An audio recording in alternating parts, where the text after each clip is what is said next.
Hey guys, VanBuren20 back again. Today is going to be my first impressions video on The Legend of Zelda: A Link Between Worlds for the 3DS. Yes, I'm showing you this nice big fancy box because as you guys all know, I did get the bundle which came with the 3DS XL Zelda Limited Edition, and if you guys haven't seen my unboxing video on this, go ahead and check it out.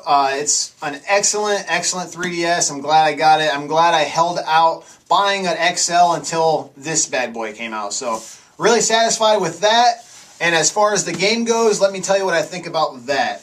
Okay, I got a confession to make. I'm not a real big fan of Zelda handheld games. I really am not. So I really wasn't going to buy, and this is a confession, don't hate me till you hear what I got to say.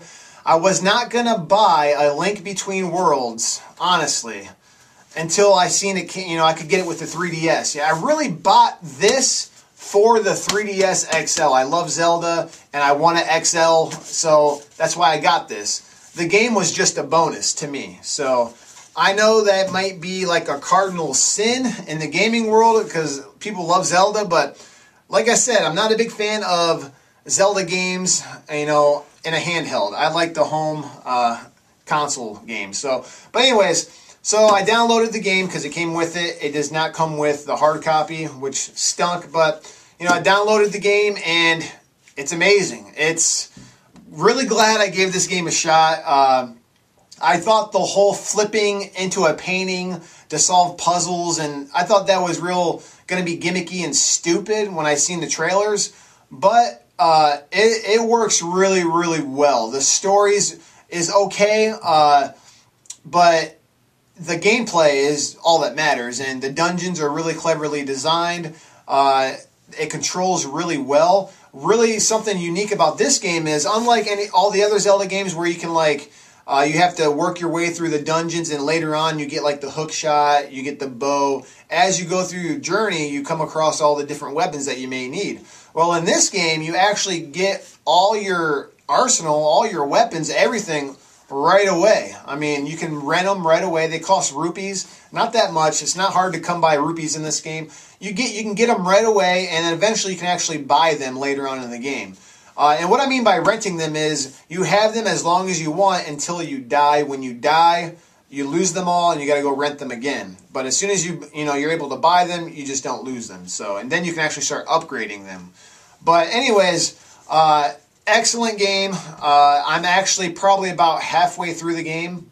I think I got I got a little bit more than halfway to go. I've beaten maybe 4 or 5 dungeons. I think I got 6 more to go, something like that. Yeah, quite a few dungeons in this game. You got the typical, practice dungeon, and then you got 3 dungeons to go into after that to get your feet wet, and then they hit you with 7 more. So, it's quite a few dungeons in this game. The dungeons really ain't that long, believe it or not. The last, I did 4 or 5, and they're not, I went through them pretty quick. They're not really long dungeons yet. I have not come across a really long dungeon to where it took me over an hour to do. Every dungeon I've done so far has been well under an hour to do, which is really weird for a Zelda game because a lot of dungeons in Zelda games take you quite a while to get through, and then you get stuck. I've only been stuck maybe once in this game, and I found it out. So this game, I read reviews on it, and they said it was one of the harder Zelda games. And I'm sorry, I disagree. It's not that hard, at least maybe not yet. Like I said, I'm about halfway through. Maybe it's going to get harder, but it's not super hard, so at all. A little feature that they added in here, you get something called the hint glasses, to where if you do get stuck in a dungeon, you can actually use your play coins to talk to this hint ghost, and it actually tells you what to do if you get stuck. I have not used any of the hint ghosts because I don't have play coins. I don't carry my 3DS everywhere I go like a lot of people do. It actually just sits in my dresser. So I don't ever get play coins. So yeah, so I don't use the hint ghosts. I don't plan on, ever using those hint ghosts anyways. But anyways, this game, the graphics look pretty good for as far as a, 2D, may I say 3D Zelda game goes. It's a top-down view most of the time. All the dungeons are real like top-down view, and the 3D really does pop. Sadly, I don't use the 3D too much because it really does hurt my eyes after a while, but the 3D in this game is really well done. It really does pop out at you. But you guys do know with the 3D on the 3DS, you got to hold it just at the certain angle, and if you tilt it left or right, it blurs out a little bit. That's typically why I don't like using the 3D when I play action games like this, so I've been playing it mostly in 2D, but the 3D works really, really well. Boss battles so far have been pretty straightforward. Not really tricky yet, like I said. This game's really surprising me. I thought it was going to be one of those Zelda games where it seemed like every other dungeon I was going to have to look up a walkthrough on it, and that's definitely not the case yet in this game. Let me know, anyone that's played this game so far, what do you think about it? You get stuck in any of the dungeons?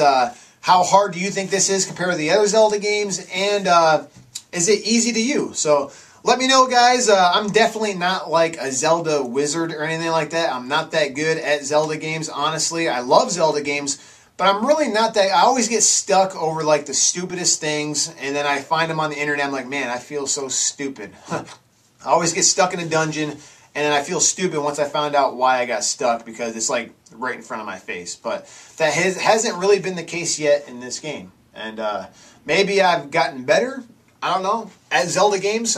But let me know, guys. Leave a comment below. That's pretty much all from me right now. Is this game actually worth buying a 3DS? That's what I want to talk about. Yes, it is. If you're a Zelda fan and you've been holding off on buying a 3DS and you're interested in this game, it is definitely worth picking up. I actually recommend just getting the bundle so you get the sweet 3DS and the game with it. So, yes, it's highly recommended. I say the game gets at least a 9 out of 10 for me.